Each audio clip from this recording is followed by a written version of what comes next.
A Copa do Mundo vai ser o seu pior pecado se você não fizer o que eu vou te falar nesse vídeo. A paz do Senhor, irmão. Eu me chamo Irineu, estamos começando mais uma semana de ensino aqui no canal. Hoje o nosso tema é a Copa do Mundo à luz da Bíblia, no qual, irmão, ao longo dessa semana estaremos trabalhando com esse tema que estamos para viver daqui a alguns dias, a Copa do Mundo, no qual a nossa seleção vai competir. E um tema que ele é muito polêmico, mas que é muito importante a gente estar entendendo o que a Bíblia tem a nos ensinar sobre a Copa do Mundo. E a grande questão de hoje é: a Copa do Mundo é pecado? Irmão, eu quero ler a passagem base de hoje, bem rápida, a primeira carta de Paulo aos Coríntios, capítulo 6, versículo 12, a palavra do Senhor nos diz assim: todas as coisas me são lícitas, mas nem todas convêm. Todas as coisas me são lícitas, mas eu não me deixarei dominar por nenhuma delas. Irmão, essa é uma questão que eu acredito que você, assim como eu, em muitos momentos da nossa vida a gente questiona algumas coisas, se certas coisas elas são pecado. E a Copa do Mundo, ela não é diferente, porque nós estamos para viver ela daqui a algum tempo, como eu falei no início do vídeo. E, irmão, eu antes de me converter, eu sempre amei muito a Copa do Mundo e o futebol. Sempre me envolvi profundamente com esse tipo de evento esportivo, ao ponto de torcer, ao ponto de colecionar figurinhas e ao ponto até de brigar com pessoas por causa disso. Mas, irmão, eu nunca parei para pensar nessa questão a qual eu quero te falar. Se de fato a Copa do Mundo assistir, acompanhar, colecionar figurinhas, torcer, será que isso é pecado ou não é pecado? Eu posso ou eu não posso assistir a Copa do Mundo? Irmão, o que eu quero te responder por meio dessa questão é que depende. Essa é a grande resposta dessa questão. Depende. Por quê? A Copa do Mundo em si não é pecado. Assistir um jogo de futebol propriamente dito não é pecado. Torcer pela sua seleção, torcer por algum time, não é pecado propriamente dito. Esse simples ato não é pecado porque a Bíblia, ela não condena a diversão, ela não condena o lazer, ela não condena a cultura propriamente dito. Tanto é que Paulo, em algumas outras passagens, inclusive escrevendo aos Coríntios, vai usar exemplos de atletas. Por exemplo, ele vai falar que o atleta, quando vai competir uma prova, ele se domina em tudo. Então isso vê que o próprio Paulo, quando está escrevendo as cartas dele, ele usa exemplos do mundo esportivo. E o que eu quero te ensinar aqui, irmão, por meio disso, é um princípio que não vai se aplicar só à Copa do Mundo, mas é um princípio que você tem que aplicar isso a qualquer coisa na sua vida, seja a Copa do Mundo, seja às vezes algum evento que possa estar tendo. Irmão, quando a Copa do Mundo pode se tornar pecado? Quando assistir um jogo pode se tornar pecado? Quando acontecem algumas coisas.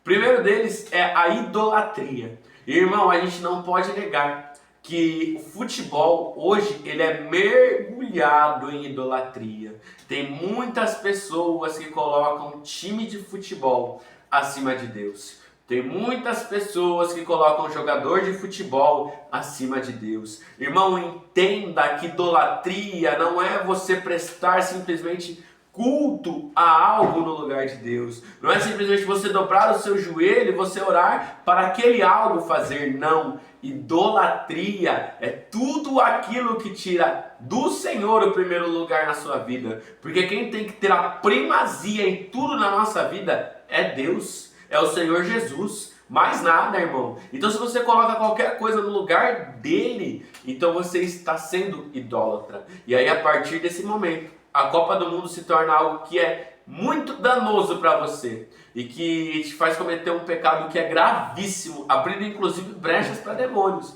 porque todo pecado abre brechas para que o adversário ele possa bagunçar a nossa vida.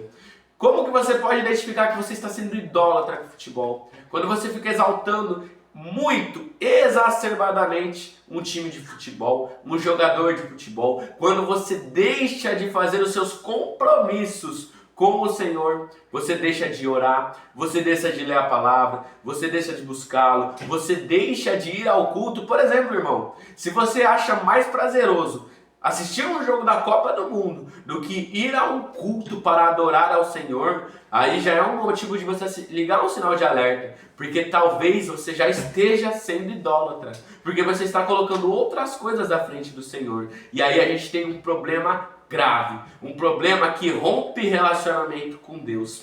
E existe um outro grande problema que envolve toda essa questão do mundo esportivo, irmão, que é o fato de quando a gente assiste muitas vezes um jogo de futebol ou de qualquer outro evento, às vezes a gente fica tão envolvido com aquilo, e como eu falei pra você, eu já cheguei ao ponto até de brigar por causa de jogo de futebol, a gente fica tão envolvido que a gente perde totalmente o nosso domínio próprio, a gente começa a xingar as pessoas, a gente começa a brigar inclusive com a nossa própria família, a gente começa a ter atitudes que são totalmente contrárias ao que as Escrituras nos ensinam, porque nós temos que lembrar, irmão, que inclusive um dos frutos do Espírito, que eu falei na semana passada, fazendo um estudo sobre fruto do Espírito, que é o domínio próprio, e que a Bíblia nos incentiva a ter o domínio próprio, ou seja, controlar os nossos sentimentos, os nossos impulsos, os nossos pensamentos, as nossas ações. Se quando você se envolve com o futebol,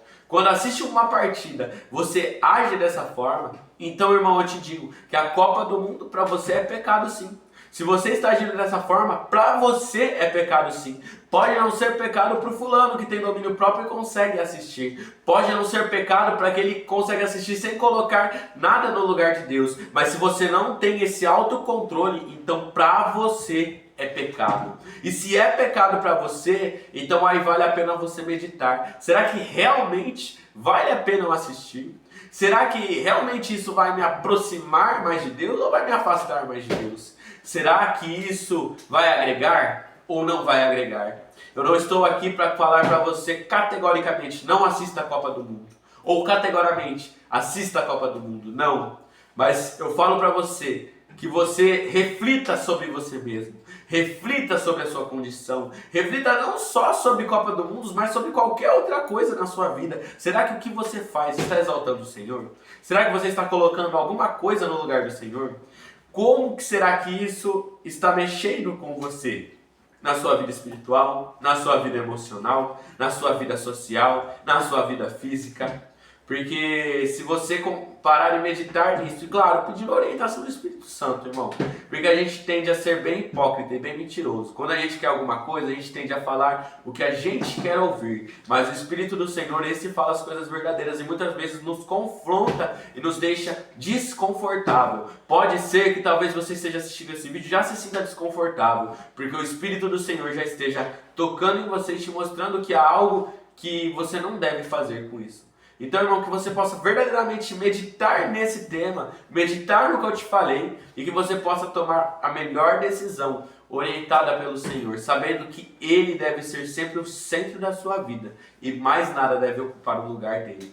Se essa palavra te abençoou, comenta amém. Se você conhece alguém que precisa ouvir essa palavra, alguém que está muito pilhado com esse negócio de Copa do Mundo, compartilha com essa pessoa, irmão, para que essa pessoa não venha a pecar e quem sabe até se desviar por causa disso, mas que ela possa estar firme em Cristo.